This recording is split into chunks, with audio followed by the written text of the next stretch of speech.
아브라함은 100세에 하나님께서 약속하신 아들 이삭을 사라로부터 얻게 되죠. 이삭이 태어나는 것은 말씀의 성취입니다. 그런데 이전에 하갈로부터 얻었던 이스마엘과의 그 관계, 이삭과 이스마엘의 그 관계 속에 매우 근심하게 되는 그러한 일이 생기게 됩니다. 결국 하갈과 이스마엘이 브엘세바 광야에서 방황하게 되죠. 쫓겨나다, 내쫓다 라고 하는 그 이야기를 했습니다. 이제 법적으로 완전히 이스마엘과의 관계를 단절해야 된다 라고 사라는 이야기했던 거죠. 그래서 하갈과 이스마엘이 브엘세바 광야에서 방황하고 있을 때에 하나님께서 하갈과 이스마엘의 소리를 듣습니다. 17절에 보면 하나님이 그 어린아이의 소리를 들으셨으므로, 지난 시간에도 이야기했던 것처럼 이스마엘의 나이가 약 17세 이 정도 된다고 보면 실질적으로 어린아이는 아니죠. 그런데 지금 처지가 그런 거예요. 지금 하갈과 이스마엘의 처지가 아무런 누구의 도움도 받을 수 없는, 그러니까 도움이 없이는 살 수 없는 그러한 너무나 연약한 그런 상황 가운데 있다는 거죠. 집에서 쫓겨나서 어디에서인지 모르고 또 어떻게 살아야 할지 모르는 그러한 안타까운 처지에 있었던 거죠. 이때에 하나님의 사자가 하늘에서부터 하갈에게 임하시죠. 17절에 여기에 나온 하나님의 사자는 처음 나온 게 아니에요. 이미 하갈이 잉태했을 때에 사라와의 갈등이 있었잖아요. 그때 광야의 샘물 곁, 술길 샘 곁에 있을 때 만났던 그 존재인 하나님의 사자들과 동일한 존재로 봅니다. 16장 7절에 나와 있는.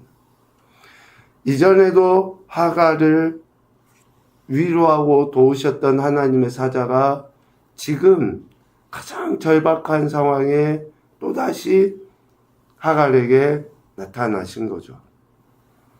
하나님의 도우심이 여전하다라고 하는 것을 보게 돼요. 그 하나님의 사자가 하갈에게 이렇게 이야기하죠. 두려워하지 말라. 두려워하지 말라라고 하는 이 말씀은 하나님의 위로 또 은총의 말씀이죠. 실질적으로 죄인된 우리 인생이 가장 먼저 또 가장 크게 느끼는 감정이 뭡니까?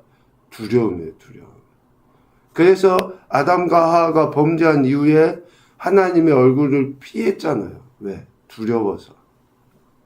그 두려움 가운데 있을 수 있는 인생인데 하갈에게 두려워하지 말라. 절망적인 상황에서도 하나님께서 주신 은혜로 하나님만 바라보도록 하시는, 그러니까 하나님의 사람들이 누리는 최상의 축복이 두려움이 없는 거예요. 뭐 문제가 없어서 또 뭐 상황이 좋아서 이런 게 아니라 오직 하나님의 은혜에 의해 두려움이 없어지는,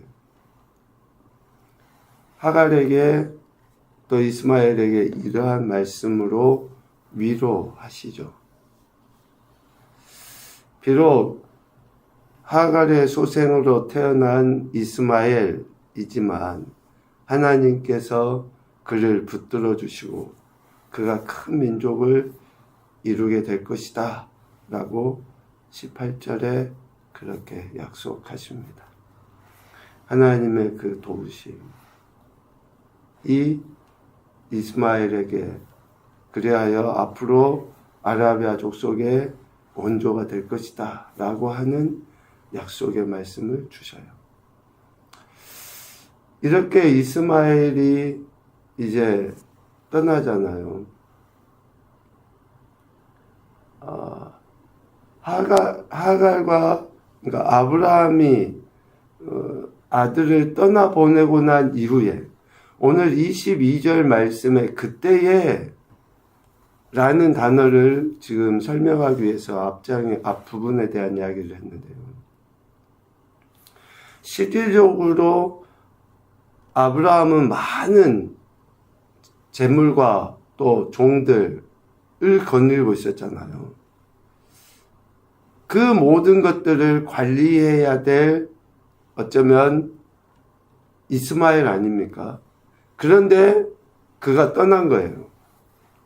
아직 이삭은 이제 젖된 지 얼마 안 되고 아직 어린 나이이기도 하니까 이런 모든 것들을 아브라함과 함께 관리해야 되는데 지금 이스마엘이 떠난 그 시점에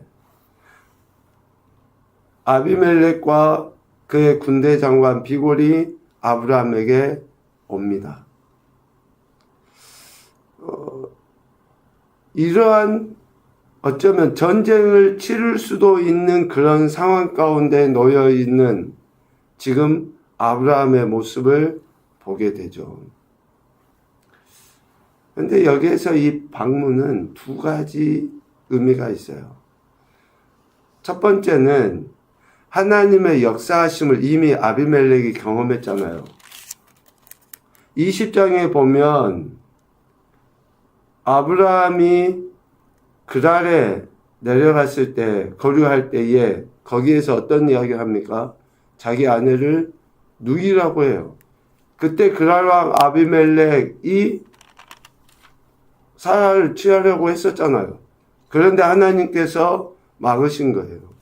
이렇게 하나님의 역사를 실질적으로 아비멜렉이 경험해서 하나님이 어떠한 분이신지 안 거예요. 오늘 22절 말미에도 보면 아브라함에게 그렇게 표현하죠. 네가 무슨 일을 하든지 하나님이 너와 함께 계시도다. 경험적으로 아비멜렉은 하나님이 어떤 분이신지 알고 아브라함이 하나님의 은총 받은 사람이라는 것을 안 거예요. 그래서 아브라함과의 그 관계가 원만하기를 기대한 거죠. 하나님이 함께 하시고 이런 은혜를 실질적으로 역사하심을 경험한 아비멜렉이 쉽게 전쟁은 일으키지 못할 것이다. 그래서 상호간에 이러한 유대관계를 맺기 위한 방문이고, 또 하나는 하나님께서 아브라함과 함께 하심이 아비멜렉에게 결코 자신에게 유익이 되지 못한 것, 그것을 알고 그 안에서 함께 은혜를 누리고자 하는 그런 방문이다 라고 할 수 있습니다. 아브라함이 가진 많은 재물과 또 종, 그것을 함께 누리고자 하는 그러한 방문. 그러니까 실질적으로 아브라함도 그렇고 아비멜렉도 그렇고 이 방문과 이 관계가 그냥 잘 유지돼야 돼요. 서로 간에. 그래야지만이 서로 이익이 있다라는 것을 안 거죠. 그래서 아브라함도 아비멜렉과의 전쟁을 원치 않아요. 왜? 자기 집에서 길리운 군대가 있긴 있지만 지금 아비멜렉과 그의 군대 장관 비골과 같이 조직화된 군대가 아니에요. 그러니까 뭔가 싸워서 이익을 얻을 수 있는 힘이 아브라함에게도 아직은 부족한 거죠. 그래서 서로 적대적인 관계보다는 상호 필요한 유대관계를 맺기 위한 그러한 모습을 드러내 보이죠. 그래서 아브라함과 아비멜렉은 맹세합니다. 이전에 있었던 것은 이제 그때 서로 빼앗았던 것은 묻어두고 앞으로 그러한 유대 관계를 맺어서 잘 지내보자 뭐 그런 이야기를 하는 거죠. 그러한 맹세를 브엘세바에서 합니다. 브엘세바 맹세의 우물이라고 하죠. 브엘세바에서 아비멜렉과 언약을 맺어요. 그 언약을 맺은 증표로서 아브라함은 33절에 보니까 에셀나무를 심고 라고 해요. 에셀나무를 보니까 버드나무 종류라고 이렇게 이야기하더라고요. 그래서 가지가 축축 처져서 이렇게 풍성해 보이는, 그런데 그 생명력이 굉장히 좋다라고 합니다. 그 에셀나무를 심고 언약을 이렇게 하나님께 예배하는 것, 그런 태도를 보이는데, 그 에셀나무라고 하는 그 의미를 통해서 아비멜렉과 맺은 언약의 그 약속이 견고하고 또 흔들리지 않기를 기대했다라고 할 수 있고, 그곳에서 영원하신 하나님 여호와의 이름을 불렀다라고 하잖아요. 이 영원하신 하나님이라고 아브라함이 고백한 것이 매우 중요합니다. 지금 아브라함이 지금까지 지내오면서 경험했던 하나님은 어떤 하나님인가? 14장에 보면 지극히 높으신 하나님을 고백해요. 지극히 높으신 하나님. 그리고 17장 1절에 보면 전능한 하나님을 고백합니다. 지극히 높으신 하나님, 그리고 전능한 하나님. 그리고 오늘 영원하신 하나님을 고백해요.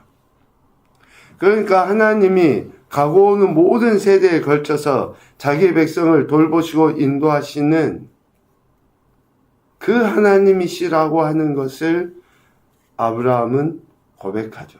영원하신 하나님. 그래서 결국 아비멜렉과 그의 군대뿐만 아니라 앞으로도 어떤 나라, 어떤 세력이라 할지라도 아브라함과 그의 후손을 영원히 하나님이 지키시고 보호하실 것을 기대하며 영원하신 하나님을 찬양하며 은혜를 구한 것이죠. 이렇게 아브라함은 자신의 인생의 여정 속에 하나님이 어떤 분이신지 분명한 확신을 갖고 믿음으로 고백을 하고 그 하나님을 의지하고 있습니다. 첫 번째 교훈으로 보면요, 모든 관계의 중심에는 하나님이 계셔야 한다. 오늘 아비멜렉과 아브라함과의 그 관계 안에 두 번째, 높으신 하나님의 완전하심이 우리에게 영원한 생명의 은혜로 주어짐을 확신하며 살아가자. 높으신 하나님의 완전하심이 우리에게 영원한 생명의 은혜를 주십니다. 그래서 그 하나님만을 신뢰해야 된다라는 것이고, 그래서 마지막으로 하나 보면요, 부르시고 인도하셔서 가장 선한 길로 인도하시는 하나님을 신뢰하며 살아가자. 아브라함을 보았지 않습니까? 하나님이 부르시고 인도하셔서 가장 선한 길로 이끄십니다. 오늘 21장까지가 이제 아브라함의 이야기입니다. 22장부터는 이제 새로운 족장인 이삭에 대한 이야기로 넘어가는 것 같습니다. 그리고 예수님의 생애로 보면 어쩌면 예수님께서 십자가에 못 박히시기 이전까지의 모습이 21장까지가 아닌가 생각도 해보게 됩니다. 여간 창세기의 이런 말씀들은 우리의 신앙의 가장 핵심이고 기본의 말씀이라고 생각이 되어집니다. 늘 이 귀한 말씀들을 생각하면서 오늘도 우리에게 구원의 은혜를 베풀어 주신 그 하느님만 바라고 의지하시며 찬양과 영광 올려드리시는 귀한 인생들이 되시기를 주님의 이름으로 축복합니다. 아멘. 아멘.